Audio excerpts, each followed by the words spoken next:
Today on Dusty Ridge, we're going to explain to you why farming is not an easy life. A lot of times on YouTube or on social media in general, farming, homesteading, ranching, anything like that can be romanticized. So I'm going to show you the honest truth of why it's not just such an easy life, why there is hard things that we have to deal with, how we're able to overcome them, and exactly what the problems we face are. If you didn't know, I have a small farm here in Southeast Ohio. I've got cows, I've got some sheep, I've got some pigs and chickens. I rotationally graze my animals, which means I always have them moving. That way I can always provide them with a fresh, clean area to help cut down on their parasite loads, hopefully not have to give them nearly as much medicine, and also let them use their natural behaviors to our advantage here. So that way, pigs like they are behind me, they'll root up and clear an area where we have a lot of brush. Cows will go through, they'll eat down the grass, we get them off of it, then their natural fertilizer comes through and helps that grass grow back stronger each time they move through. But that's the good side. Now I'm going to discuss with you the bad side that you don't always see on camera. All right, so I'm in my cow field here. Yesterday afternoon, we had an accident over here. So I guess I'll start from the beginning. 2 days ago, I moved them into this paddock. If you didn't know, a paddock is a small area where I put my cows to graze, usually for 3 or 4 days. I move them off of it. They always usually have access to some shade, and then they have access to some grass area, which usually butts up to the road, so I drive through quite a bit and check on my animals, that sort of thing. And also right now, they're pretty close to the house. So yesterday morning, I was outside with my wife and the kids, and when you get around your animals enough, you know something's not right. So I heard a noise, and it didn't sound like a cow that was very happy, and I told my wife, I said, I need to go check on this. I'm not sure what's going on. Just keep your phone handy in case I need you, because she was at home. We've got small kids. We couldn't just pull everybody out here. I wasn't sure exactly what we're going to be walking into. And unfortunately, this tree right here behind me, the big one, you can see a little bit of the bark scraped off of it and stuff. I'm not sure exactly what happened by the time we found her. Our Jersey mom cow, she had fallen, and we think that she probably broke her neck or her back or something, because she was not even struggling. Like I'll show you here in a minute, there was not much tore up there. She was just laying on her side. And if you didn't know, any sort of grazer, if they're on their side for too long, they will start to bloat, because they need to be able to chew the cud, regurgitate that grass that they've chewed on. They need that to come back up, and then it also helps them get the methane and the other gases that they have in their belly out. So if you ever hear about the greenhouse gases that people associate with cows, that's why they need to be able to do that, because if they didn't, they would get bloat, and then unfortunately, if you don't catch bloat quick enough, it will essentially suffocate the animal. They can no longer breathe. When we got to her, she had her final last breaths. I maybe had 5 minutes to try to make a decision. So I tried to get her up. She was just too weak. She couldn't hold herself up anymore. And like I said, I also think there was no movement in her limbs. So I don't know if it was because she was so weak or if it was because she had broken something. I'm thinking it's because she broke something, just based on the fact that she laid there and was not thrashing to try to get up, anything like that. I've seen my cows, slip or fall or whatever, and then they just bounce right back up. And honestly, the emotions that you go through as a farmer when I've been with these cows. I just got her and her calf and the other set of mom and calf there. I just got those ones maybe 3 months ago. So I've spent almost every day with them for 3 months. My steers that I have, I've spent every day with them for almost 2 years now. It's been over 1.5 years I've had those animals. When you spend that much time with your animals, they become a part of your family almost. It's the hard part. It's why I don't suggest naming your animals or getting very close to them, because honestly, it makes you feel terrible. It makes you feel like you've done something wrong. But I mean, I provided the food and the water and the shelter for them. I honestly don't know what I could have done differently to protect her in that situation. I wish I would have found her sooner. Maybe there would have been a chance to rescue her. But if she had broken something, there's a good chance that we would have never been able to recover her. I hate the way that she died. It was not a pleasant experience for her. Just like I said, I could hear her calls of pain from the house. So I came over here to try to help her. And unfortunately, she only had about 5 minutes left at that point. So there wasn't a whole lot that I could do. We tried to roll her onto her chest. That way she could try to get some of the gas through. We were trying to stand her up a little bit, rubbing her belly. I don't really know. I know that there's a situation, which I guess I need to do some more research on it. Some of my books have it where you can actually puncture the stomach to let the gas out when they start to bloat. But honestly, it was so quick that all this happened. Like I said, within 5 minutes, I was not prepared to come out here and have to perform some sort of surgery on my cow. I would just needed to address the situation first. And by the time I figured out what was going on, she had already passed. So, and then the other hard part about being a farmer too is you can't just leave her in here with your other animals. You know, they're used to her. Mentally, I think that they do miss them because they're part of the herd. So, you know, you don't want them to be there because they're going to come up and, you know, obviously it could attract predators and scavengers, things like that, but also diseases and other problems that you could have from having a dead animal in here with your other cows. So then even during your grieving time, you have to have the wherewithal and the mentality of I've got one sick animal, I can't let the rest of my herd get sick, so you have to take that animal. And here we weren't able to process her. It was just too hot. It was 90 something degrees, and by the time because she fell down over the hill behind me here, which is a pretty steep slope. I'll show you the whole situation here in a minute, but by the time we would have gotten to the point where we could have done any processing at all, the meat would have been risky. And again, don't let one loss turn into an entire loss. You know, I could have risked my herd, I could have risked my family. I said, hey, you know, you always hear the expression, cut your losses. It's unfortunate in this business that you have to think that way. You know, I have a deep passion in caring for my animals, but I also have to make sure that I don't make a bad situation worse by making a poor decision in that time when a lot of things are happening very quickly. That idea in mind, to cut your losses and not to risk everything, we just pulled her out, removed her from the field, and then I put her back in the woods in a nice area to lay to rest. Everyone wants to be in nature, but unfortunately I think a lot of folks forget that a part of nature is life and death, and things just do die sometimes. But now she'll go back to the earth and she'll eventually help fertilize some life again. So that's the cycle of life. We treated her the best that we could. We do that with all of our livestock here. My pigs, my steers, the animals that I know are going to be raised for meat. One of them's entering the camera view right now, I believe. They are treated the best of my ability every day of their life, and then ultimately they have one bad day.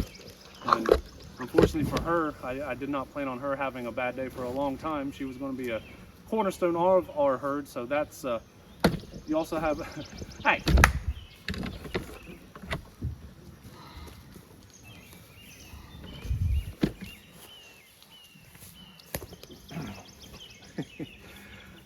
I told you there was a steer right there. I don't know if he was showing up on the camera, but he came over and knocked over the tripod. So like I was saying, we planned on every animal here is eventually going to have one bad day, but we thought about her being a cornerstone of our herd. She's going to help us grow our numbers out here, but unfortunately that's not the way life worked out for us. So you also have the emotional side of feeling bad and poorly because one of your animals lost their life and you didn't really have much control over it. And you most of the time you blame yourself as the farmer because you're the person that's supposed to protect and provide for these animals.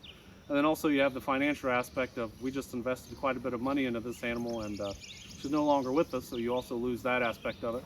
So there can be a lot of mixed emotions when you're farming. Homesteading, same type of deal. It's one of those things where it can be very emotional. Some days are extremely good highs and other days are pretty low lows, but you just got to find a way to make them all work, don't you, sweetie? You want to get a drink? On the bright side, I did find a fly prevention method that I think is going to help my cows quite a bit. This is a fly trap, and here to here, this has only been out here for a day. This is already full of flies. The bottom portion, it comes with a bait and you fill it with water. I'm not sure what it is, but it seems to be working extremely well. They do still have some flies on them, but it's a lot of the smaller ones. You can see right there on his back. I believe it's probably the larva that was already around. So hopefully over the next few days we start to see a real reduction. She almost has no flies on her, so that's good. And we'll go down here.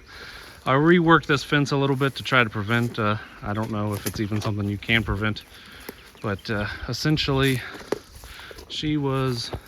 her belly was up against that tree, her head was facing this way, and then her backside, you can see the brown spot there. So like I said, she was there for a decent amount of time before it took over and the bloat kicked in, but I just didn't know. So it's the way farming goes.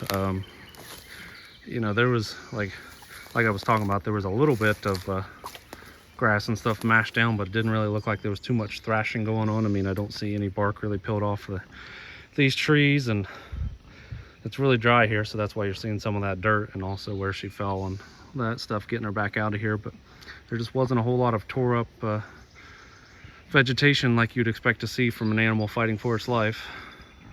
In these situations, as much as you want to feel bad for yourself and ask God why these accidents and things happen, you also have to remember she helped raise these two calves and also the other one over here to an age where they're able to be weaned now. So I'm sure they obviously still miss their mother, but it helps to have them to an age where they don't necessarily need the milk, and that they've all been sharing with the Holstein mom too. So if they do need a little bit of milk, they can get it from her. So you always got to be trying to think of the bright side, or you're going to drive yourself nuts when it comes to farming. There's a lot of negatives that can happen, but there's also some positives. I just hosed him down. That's why his fur looks like that. It's not actually missing fur, it's just wet. So these are the steers that I've been raising from a bottle.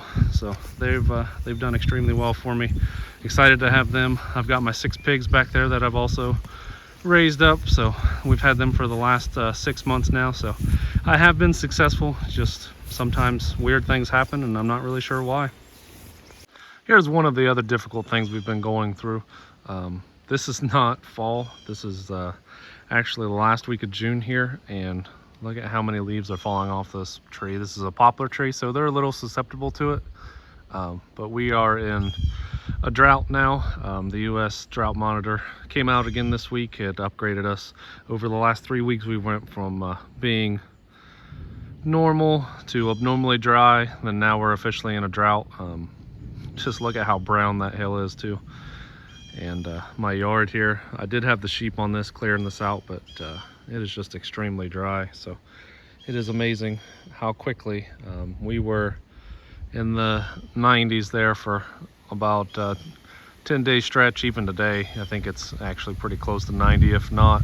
But not sure if it's showing up on the background, but fingers crossed here. We have some thunderstorms rolling through, some thunder happening, so maybe we'll get some rain today. We've heard this for the last about a week now that we should be getting some rain, and it's just been light drizzles, if that, maybe a couple tenths of an inch. Here's actually the 30-day precipitation that we've got. Over the last 30 days we've had a little less than 2 inches, which our average is supposed to be almost 5 to 6 inches. So that shows you the difference there. And it doesn't take long around here. We're so used to having the moisture and the humidity in the air to just keep the ground wet that these plants aren't not used to drought at all. So if it gets much worse, we're really going to be in a hurting. So fingers crossed there, but that just adds to the stress and anxiety when you're farming. You have to sometimes just get away from it and remember that you know, in order to be good times, there's got to be some bad times. And if we're able to grow grass and have something for my animals to eat when it's this dry, then 90% of years when it's not nearly this dry, we should always be fine and have plenty of forage available for our animals. And we're raising our animals the right way. I've seen quite a few farms that have already switched over to feeding hay. They just don't have any grass left, so we've got at least 30 to 45 days I would estimate before I would have to worry about feeding any hay at all. So, and that's with no grass regrowth at all.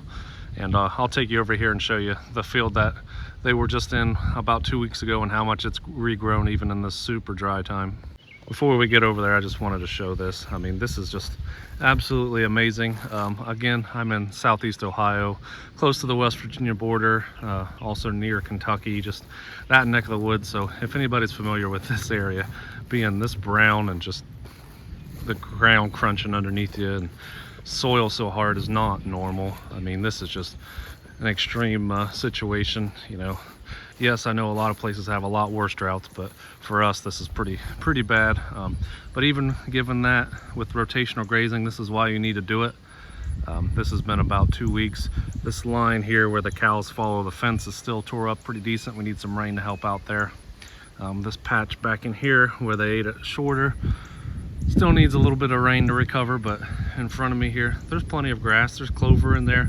We've got all kinds of good things. So that's why managing your ground properly, having a plan for how you're going to handle things like this is so important, because if we were set stocking, we'd be caught with our pants down right now. We wouldn't have anything for these cows to eat, and then you'd also have, you know, all of the other issues going on. So it can be a struggle, you know, financially if you're not thinking about these things, and then also you have the emotional toll of you know, your animals, the things are going to happen to them sometimes that are outside of your control, and the rain is outside of your control. So you just have to make the best plan for it, and also just go with the flow. If you're somebody that has to have everything fall into a square box of what's supposed to happen, there's no such thing as really an average year. Every year is going to be different than the other. My first 2 years here of farming this hard, I did 2 years before this, and then these last 2 years I've actually had quite a bit of animals rotationally grazed, and had enough animals that it mattered how much moisture we got. In the first 2 years here, it's been extremely dry for us. The 2 years before that, my animals couldn't keep up, and we had to keep mowing around them and things. So that's part of the reason why I ended up getting more animals, because I was just tired of trying to keep up on my own. I just couldn't do it. So that's why we did that. And then of course, you know, that's not what nature had in store for us. Look at this tree here, how much its leaves are falling off. But I think we're about to get some moisture finally. It seems like it's coming. Hopefully, that's to the south right now, so hopefully it doesn't just go around us, because I need this direction here to be dark, and it doesn't look like it's super dark this way. We've had that happen quite a few times. Storms go to the north, go to the south, just dissipate when they get over you. But honestly, a lot of times it's better just not to even check the forecast and just let nature happen.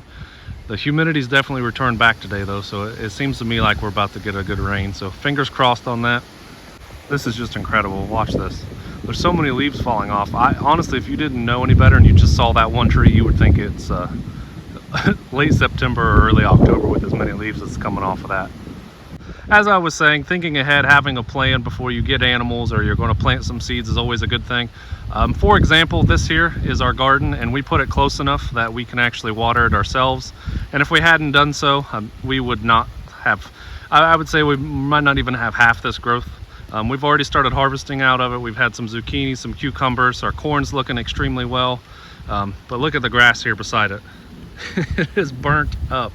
So had we not made a plan to be able to water this ourselves, again, we're here in 35-40 inch rainfall area as it's finally starting to rain. So there's always some positives if you just stick it out long enough. But 35 or 40 inches of rain in this area, and we hadn't had a meaningful rain in probably 4 or 5 weeks almost. So this is hopefully this gets us good and wet, because we need it here.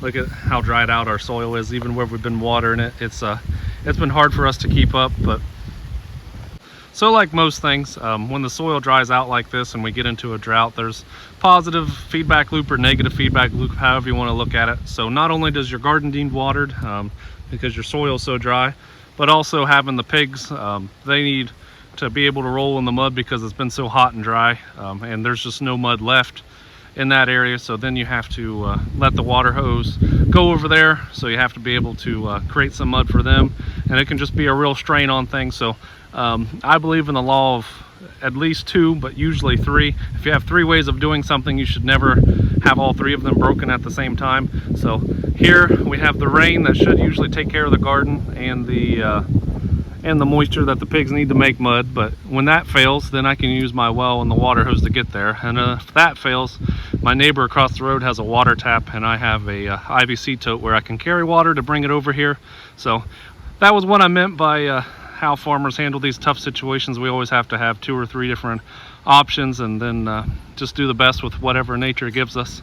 Unfortunately, I think that's all the rain we're getting out of that storm. So just like I said, when I thought we were about to have a little positive break there, it just sprinkled enough not even to get the ground wet. So fingers crossed. They said there's a 70% chance of rain tonight, and we definitely need it. So the final strategy I want to talk about farmers using is we need to use each other. I don't think enough farmers are doing this. When we get to tough times, we're scared. We want everyone to think that our farm is always the best, because we don't want people to think that we don't know what we're doing or our business is failing, anything like that. You know, you've got to be open and honest. You got to be willing to talk to people. We're out here isolated by ourselves a lot, so you know, find those other farmers, find your friends, your spouse, whoever you may have, find somebody to talk to, because the stress and anxiety of trying to do everything yourself and not talking about any of your problems can definitely weigh on you after a while. And also just you know, take a break sometimes, leave the farm. You know, the animals will be there. Had I been here or not, the same thing would have happened. unfortunately with my cow there wasn't much that I was able to do. You know, I was there to see her and try to support her the best I could, but I could not save her in that situation.